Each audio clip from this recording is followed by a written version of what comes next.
The Gospels hardly seem like they should be called the good news because condemnation was just so much a part of the news that Jesus offered as salvation was.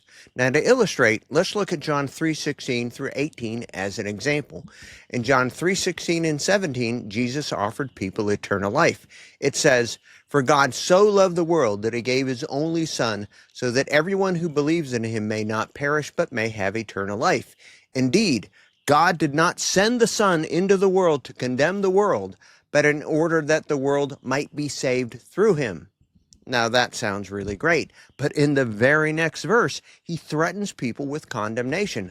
John 3:18 says, "For those who believe in him are not condemned, but those who do not believe are condemned already, because they have not believed in the name of the only Son of God."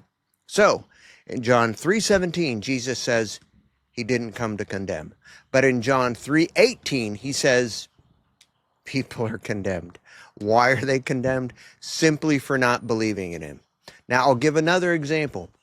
People like to quote John 12:47, where Jesus says, "If anyone hears my words, but does not keep them, I do not judge that person, for I did not come to judge the world, but to save the world."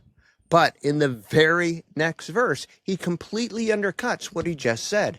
John 12:48 says, "But there is a judge for the one who rejects me and does not accept my words. The very words that I have spoken will condemn them at the last day." Jesus said he didn't come to judge, he came to save. But in the very next verse, he says, there is a judge, and rather than saving people, they will condemn them at the last day. The judge is, of course, presumably God, who Jesus is supposed to be one with, so Jesus is the one judging and condemning. Again, simply for not accepting in him. And that hardly seems fair or just, especially considering that he didn't make himself known to over 99% of the world, and he didn't bother to write down any of the quote-unquote words I have spoken, or even have someone else do it. You'd think that an all-powerful God could manage that. And no, a bunch of Christians, who by the way never met Jesus, running around telling you about Jesus is not an adequate substitute for actually hearing from Jesus himself.